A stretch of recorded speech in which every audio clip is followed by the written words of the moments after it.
Let me tell you how I mastered the art and science of self-discipline and how you can do the same. Like many of us, it's hard. We all want to be faster, healthier, smarter, richer, creative, and more organized. But for some reason, we can't summon the self-discipline to do it. We end up staying up late, attending parties, playing video games, smoking, drinking, and procrastinating everything that we know would help us achieve our true greatness. Well, I used to be like this. Failing out of school, just playing games, eating junk food, doing the bare minimum at work, and just doing everything I wanted. But deep inside, I wanted to change. And the truth is, I knew I had to change. But for some reason, I just didn't feel ready. Like many days, I tried. I really tried to be better. I tried to look for my potential and to get out of my comfort zone so that I could achieve at least something in my life. Like make my parents proud, be admired and liked. But I just kept on failing because I couldn't master the art and science of self-discipline. Despite my failures, I knew I wasn't a quitter, and neither are you. I was not gonna quit. I had to find a way to master self-discipline and to gain control over my life. So like always, I sat down to do some research to try and understand why some people were so disciplined, while I couldn't even come close to them. Well, after weeks upon weeks of research, I found the answer. See, according to my research, we all want to change. But here comes the biggest problem that I used to face and the same one you're facing right now. See, the problem is that you're not ready to pay the price for discipline. The price to get promoted,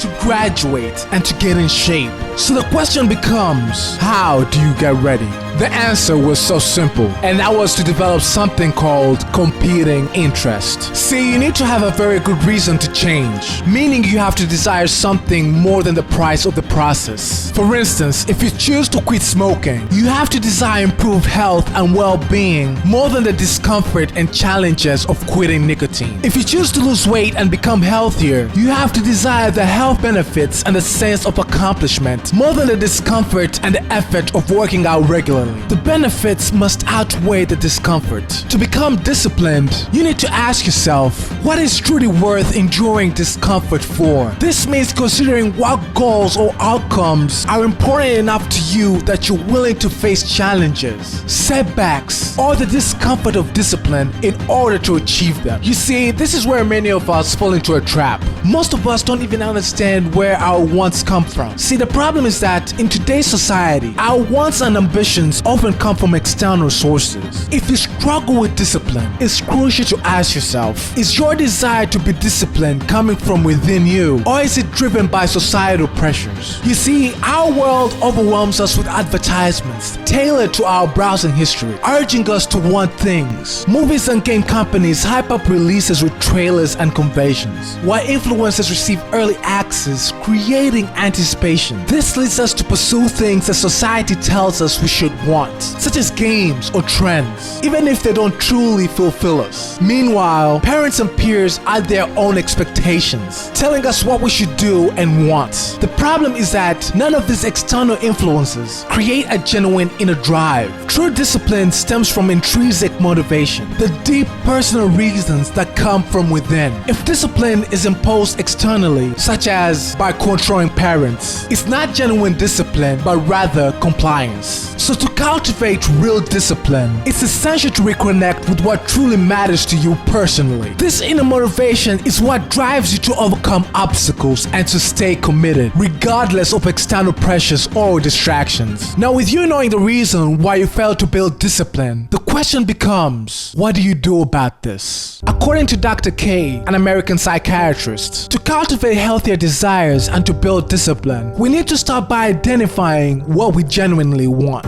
If you find it hard to answer this question, it's a sign that your mind has been heavily influenced by external pressures, like ads and social media algorithms, which constantly tell you what you should want. But once you recognize this, the next step is to honestly ask yourself if you want to change. You see, some Sometimes, upon reflection, you might realize you're not ready or willing to change just yet, and that's okay. Another crucial question to consider is whether you want to change. This means exploring if you wish you felt differently about making changes in your life, even if you're not fully committed to them right now. You see, finding genuine desires amidst all external noises is challenging. So start by listing out your goals, whether it's exercising more, saving money, or pursuing further education. Then critically assess each goal. Is this something you truly want for yourself, or is it something imposed upon you by external influences? You see, most of the time, you will discover that many of your goals don't genuinely resonate with you. So it's important to narrow down your list to one thing you truly desire. Take a moment to sit down with your desire and understand why it matters to you personally. Once you've identified what you genuinely want, start small.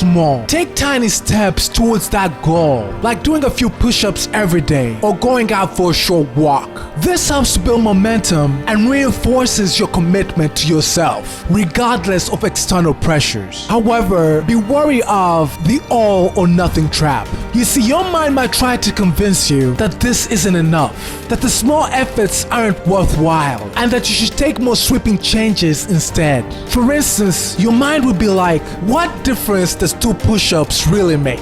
I remember a time when I set out to lose weight by committing to just 10 minutes of exercise every day. However, my mind often questioned the impact of such a short workout. It would say things like, what's 10 minutes going to do for you really? Stop wasting your time and do a full hour of intense exercise instead. It was similar when it came to my dieting. My mind would laugh at the idea of 1 cup of water, asking, how is drinking 1 cup of water going to make any difference? This inner dialogue illustrates a common struggle we all face when trying to make positive changes. Our mind tends to dismiss small, consistent efforts in favor of grand gestures or drastic measures. It often pushes you towards the hardest tasks, like opting for a 1-hour exercise session, because it craves immediate results, rather than embracing the slower, more consistent approach that leads to lasting changes. It knows you won't give 100%, so it convinces you to do nothing instead.